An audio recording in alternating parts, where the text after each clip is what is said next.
Hello, I'm David Briner, President of the Philadelphia chapter of the Society of Architectural Historians, and it's my pleasure to introduce Greg Prichard.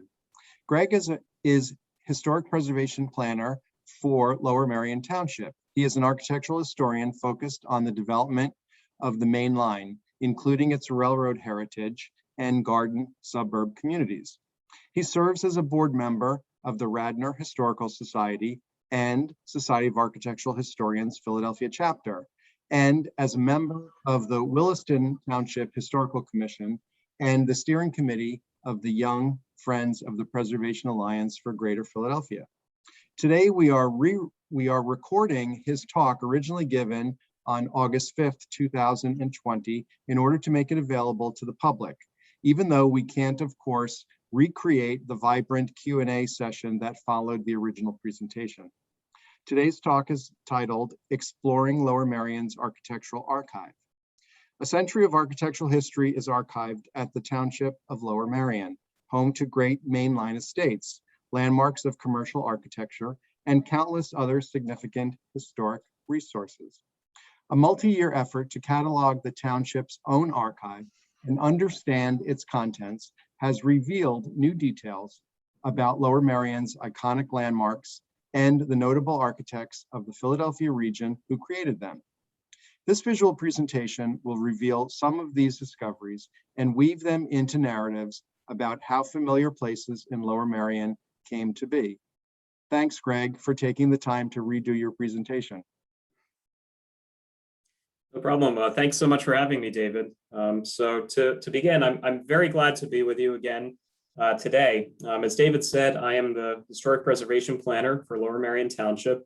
And when I started in that position, I had no idea what kind of archival gold mine was being kept in the township.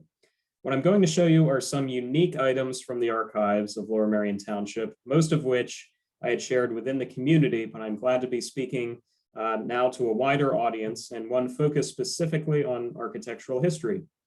I hope you'll see that many of the most important names in 20th century Philadelphia architecture also made a significant impact within these western suburbs.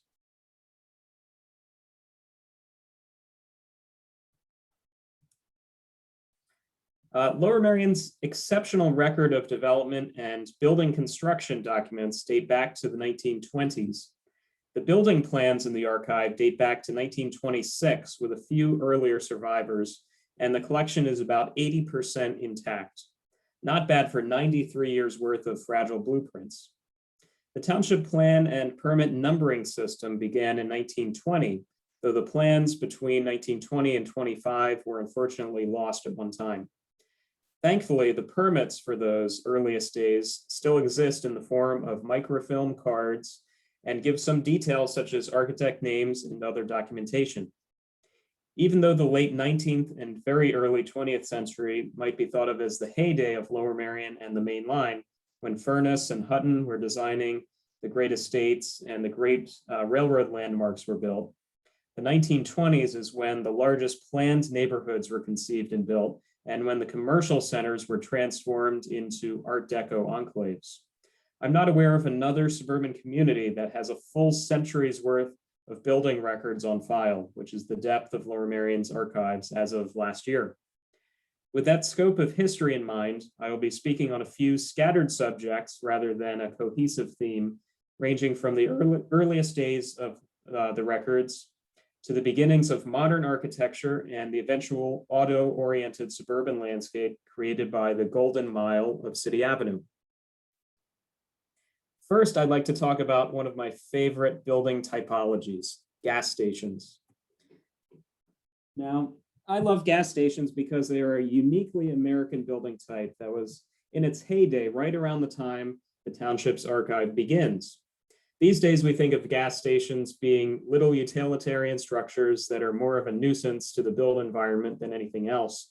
But in those days, gas stations were designed to make architectural statements, and they were built to a very high level of quality.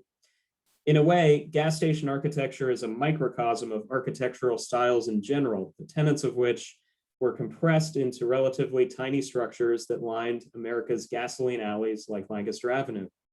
Here's a view of Lancaster Avenue and Roberts Road on the Rosemont-Bryn Mawr border back when there was a distinction between those two places. And this photo is not from our archive. This is actually from the state archives, the Pennsylvania Department of Highways collection. You'll notice the structure on the right, which was later Kelly's Bar, has 3 gas pumps right on its curb, and there are a few more up the block. This was pretty typical at that time. Existing businesses like hardware stores sold gasoline curbside when traffic was evidently not as much of a problem.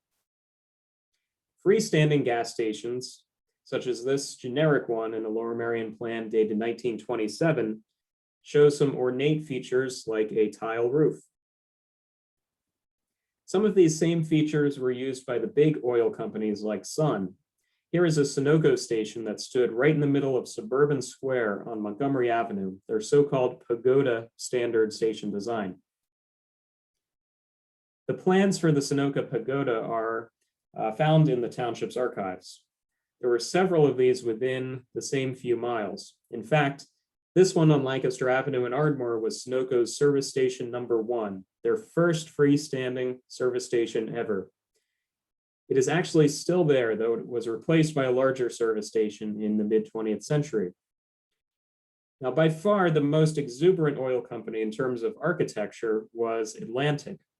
Their stations were designed like little temples with fluted columns and acanthus leaves, among other details. Here's a closer view of the front elevation of this particular station located just a block north of that first Sunoco. Now, this is another example of Atlantic's wild structures from the region. They were almost like little temples. And this postcard shows that one of those round temples was found in what we now call Bala Cynwyd on Montgomery Avenue. Unfortunately, all of these wonderful structures are now lost. That is, except for one. On the grounds of the Tatnall School, a boys' school in Delaware, an Atlantic Temple gas station was disassembled from another site and reassembled without its windows or doors to create a very unique gazebo feature for their campus. So what is it on that corner of Montgomery Avenue today? Well, it's still a service station, but it's not quite as interesting.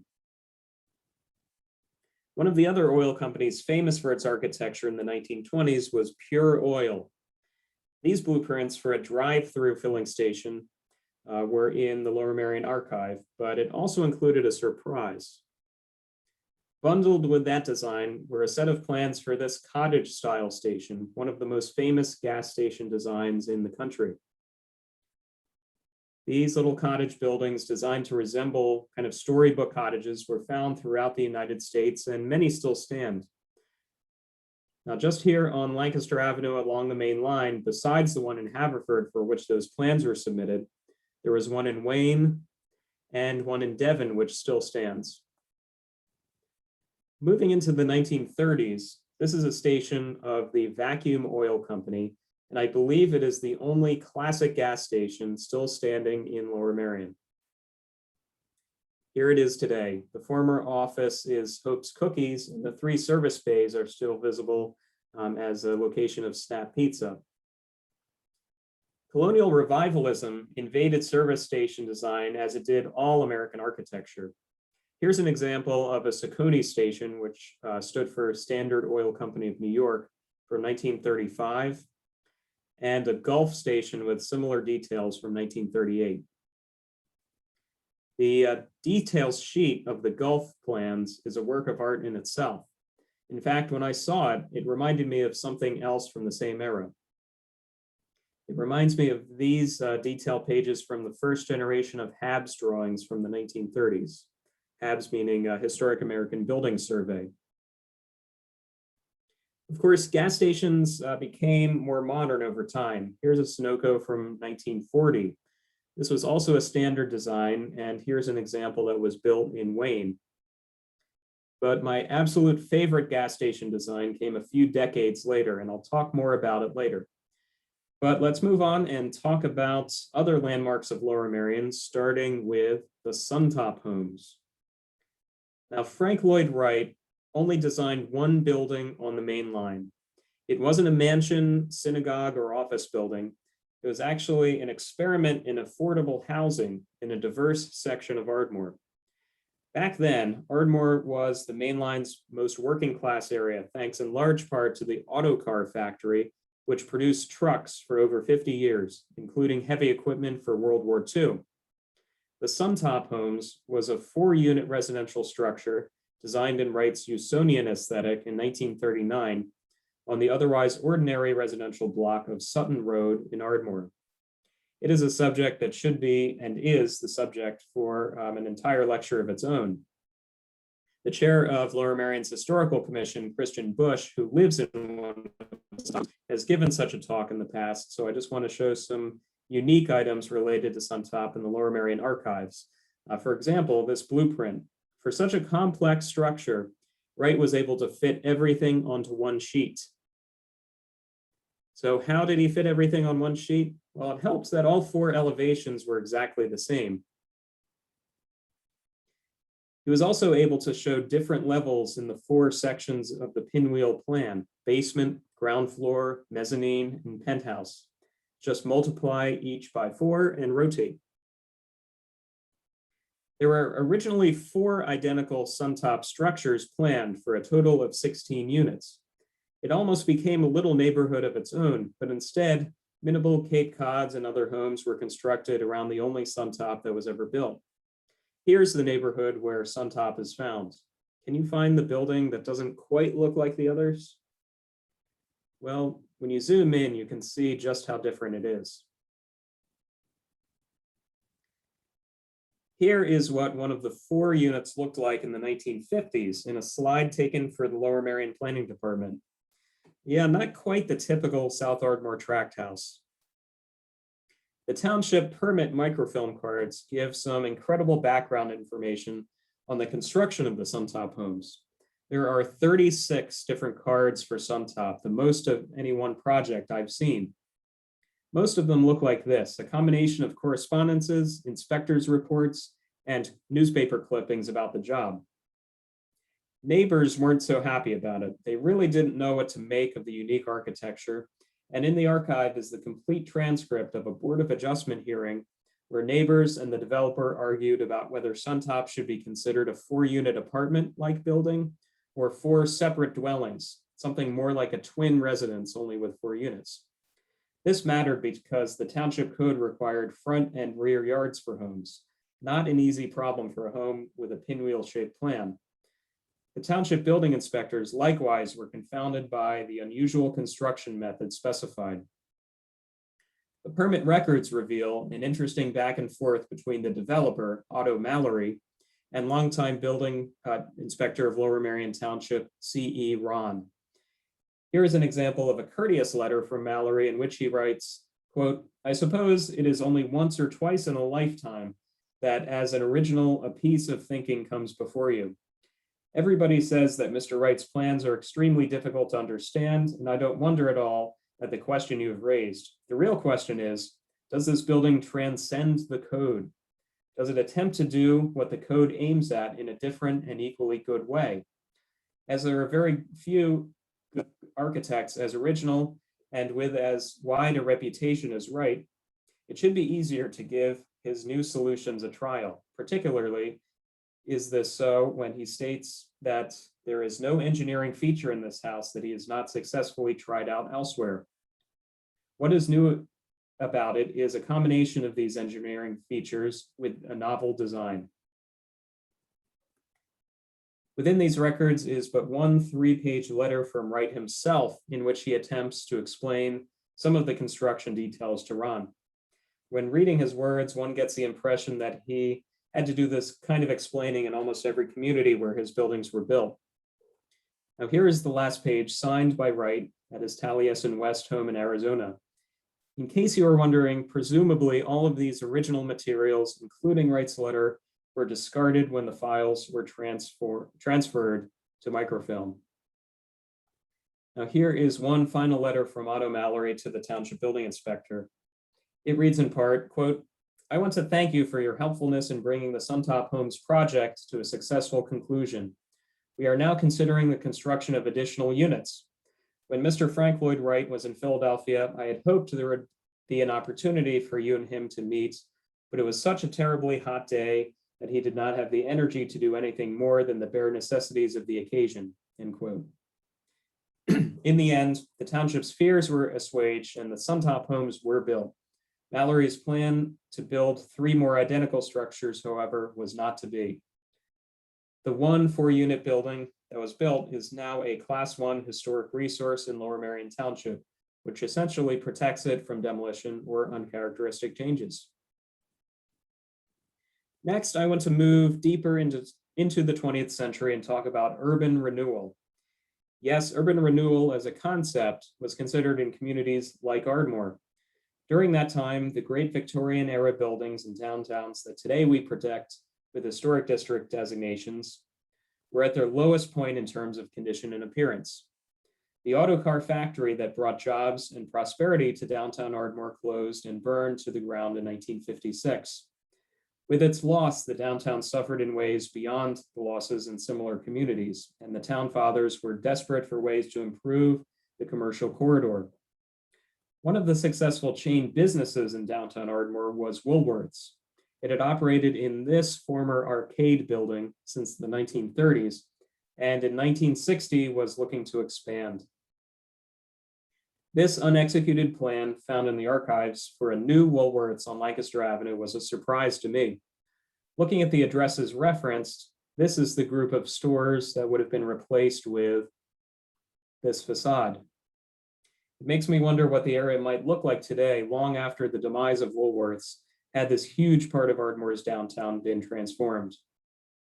Of course, urban renewal is a term most associated with inner cities. Poor, deteriorating commercial districts were often replaced with highways or large mall-like retail developments. Here's what Philadelphia proposed for East Market Street, where the big old department stores were going out of style and planners sought to capture some of the new energy of suburban shopping malls. In a Lower Merion Zoning Hearing Board folder was this article about an architect's proposal for revitalizing Ardmore in the age of urban renewal. Architect Ellis Burton presented several renderings to the Businessmen's Association of Ardmore in May 1964. The article describes how the township commissioners were concerned about the state of Ardmore businesses and how the association hired Burton to envision, quote, urban renewal without removal, end quote. Burton essentially used tracing paper over photographs to imaginatively modernize downtown Ardmore. As I go through these, keep in mind how differently we think of how commercial districts should be in older towns. Now, in a time when we embrace traditional main streets, each of the buildings depicted is within the Ardmore Commercial Historic District, where changes as minute as new windows are scrutinized by the township's Historical Architectural Review Board. This photo shows the buildings at the intersection of West Lancaster and Anderson Avenues. And this is how Burton would have redesigned them. Notice that the same shop names remain. The association that commissioned the study wanted to ensure that existing businesses were not to be displaced. Here is the north side of East Lancaster Avenue. The caption states that Burton called the proposal, quote, attractively modern, but also economical, end quote. Now back to West Lancaster Avenue. The reduction of projecting signage was a major goal of the redesign. Burton also provided a rendering of this block, which actually did see some renewal around this time with the reconstruction of a storefront and its apartments in a style much more fitting the era. That's the structure at the very closest end of the building at the right side. But here's how Burton would have redesigned that block. There's no mention of what would have been going on behind the patterned facade seen above the stores. Let's move on next to one place in Lower Merion where modernism reigned supreme. City Avenue, which was developed starting in the early 1950s and within 2 decades was called the Golden Mile, the most modern and profitable part of the township. One could think of City Avenue between the Schuylkill Expressway and Conshohocken State Road as the main line's version of the Las Vegas Strip. The Strip famously reinvents itself every generation, one phase being completely different from the last. While some buildings remain, they are often reclad or enlarged to change with the times. Today, there are many changes taking place, and some bigger ones may be to come. But it all really got rolling in the 1960s when the last of the Roberts family left Pencoed Farm, making the entire stretch open for development. But before we talk about Lower Merion's most modern place, we have to talk about one of its oldest. 7 generations of Roberts family members owned Pencoed Farm from 1683 through 1962. That's 279 years in the same family, the first generation of which was given a land grant from William Penn. One of the proprietors of the estate, George B. Roberts, was 5th president of the Pennsylvania Railroad between 1880 and 1896. During that time period, 8 of the 17 stations of the main line were built or rebuilt, and Broad Street Station opened at the beginning of his term. T. Williams Roberts was the last proprietor of Pencoed Farm, owning the property for the last 65 years of its existence. The stone mansion that was once surrounded by other homes of Roberts family members remained the family compound.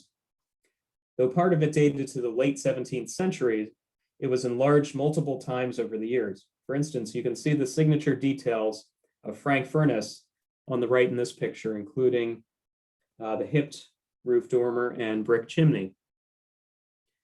Fortunately, the Historic American Building Survey was able to document the home inside and out prior to its demolition in 1962. This is what the main drag of City Avenue looked like in the 1950s when the mansion still stood, but commercial development was starting to spring up all around it. This group of photos gives a glimpse of the avenue during its transitional period. Here are the gateposts to Pencoed, for example. But just down the block, the offices of the Esso Oil and Gas Company were being built.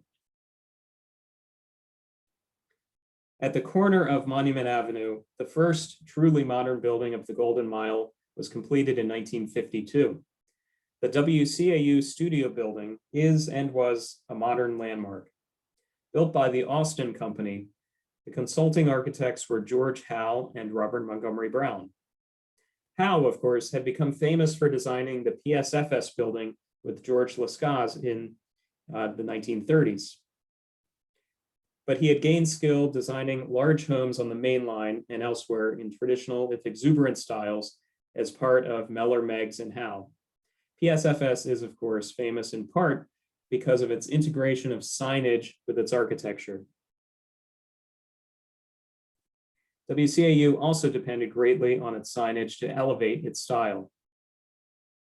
Here is a drawing from Lower Merion's archives signed by Howe and Brown, showing the layout of the lettering on the City Avenue facing facade.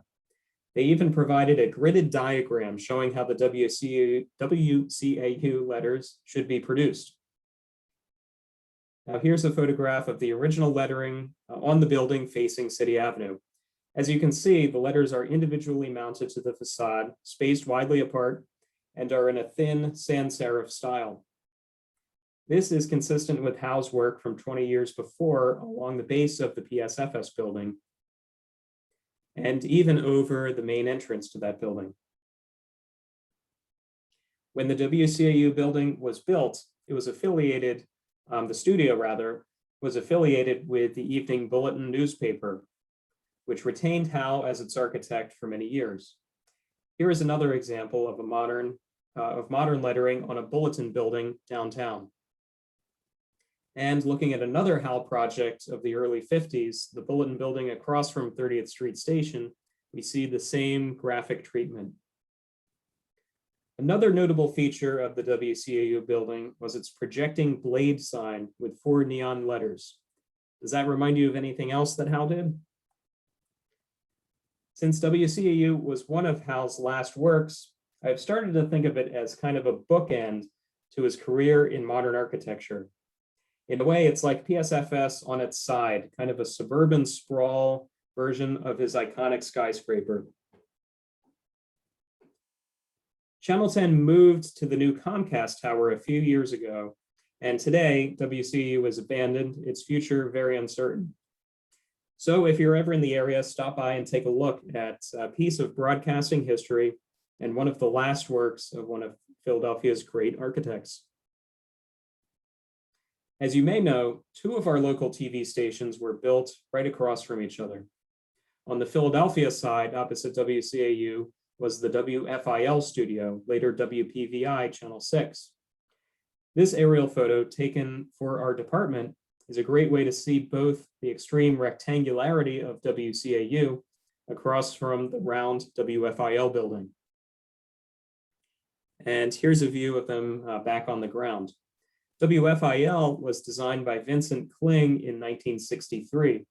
It seems that City Avenue is where Kling decided to experiment with shapes in architecture.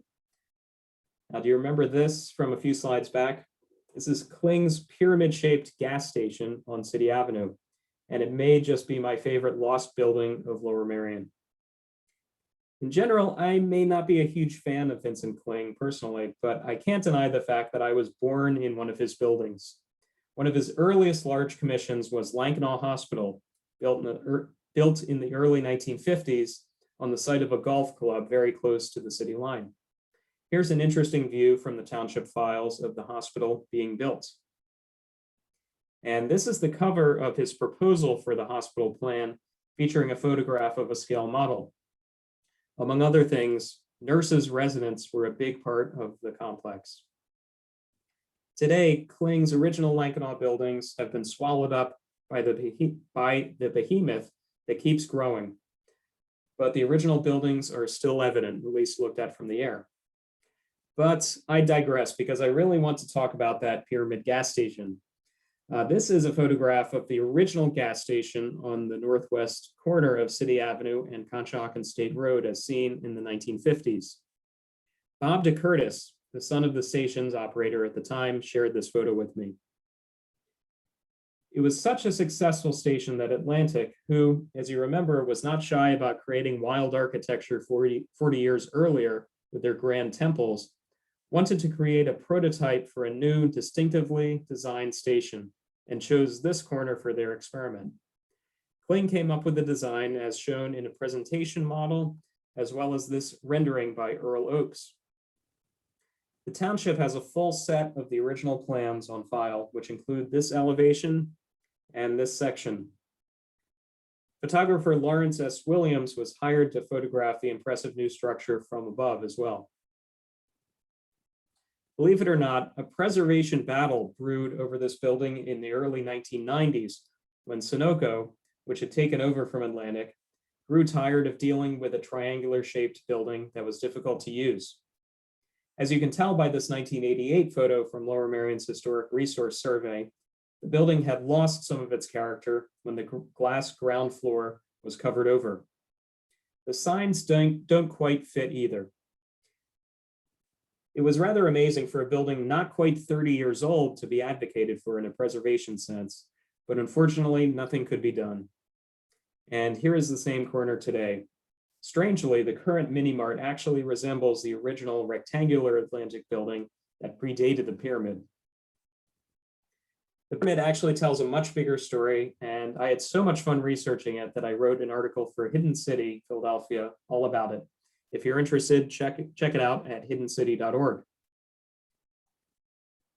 Continuing down City Avenue are other landmarks, including the Gulf Oil Building, designed by Welton Beckett and George M. Ewing, and the GSB Building, designed by Aaron Kolish. A huge attraction for travelers was the Marriott Motor Hotel, designed by William Tabler, located across Monument Avenue from WCAU. It was demolished around the 1980s. But there is one more City Avenue story I'd like to tell you about. There was no bigger developer on City Avenue than Martin Decker, at least on paper. Decker was kind of a visionary. He had the Inquirer and the Bulletin publish lengthy, full-color supplements like this one describing his vision for the future direction of Center City. Decker owned a company that manufactured technical instruments, including a blood pressure monitor used on the first manned spaceflight. His company was located in a relatively small building on City Avenue where he could witness the changes and foresee the opportunities the area created. His first development venture was the 191 Presidential Apartment Building, which became a highly fashionable place to live in its day. In another impressive newspaper supplement, Decker announced what would have been his masterstroke, Decker Square, a complex of offices with a shopping mall at its center, which would have included theaters and other amenities. The complex was fully envisioned and planned to be built in phases. This is the cover page from the blueprints of the first building in the first phase, called 1 Decker Square. This graphic shows how massive this development would have been compared to other City Avenue landmarks, with Decker Square at the top. Among other amenities, it would have had a massive theater with an equally massive D on the curtains. The architects were Welton Becket and Arthur Froelich of California. You may know Beckett's work, which includes the Capitol Records building in Los Angeles and the Contemporary Resort at Walt Disney World in Orlando. The Contemporary Resort is still in use, but became famous for being the place where Richard Nixon gave his "I Am Not a Crook" press conference in 1973. Now, despite planning and a complete design by Becket and Froelich, Decker Square was not to be. Decker was borrowing more money than he was taking in, and by 1971, he lost control of his business and had been indicted on charges of bank fraud. He was director of a small bank that gave himself millions of dollars in unsecured loans. Although charges were dropped, Decker was unable to save his holdings, and his resulting bankruptcy was said to be one of the largest in history. Decker died in 1997. And yet something of what he envisioned lives on. Building E of Decker Square in the original 65-acre plan was completed. Now known as One Bala Plaza, it was recently refurbished. The Saks Fifth Avenue store was the only other part of Decker's empire that was built and still remains today.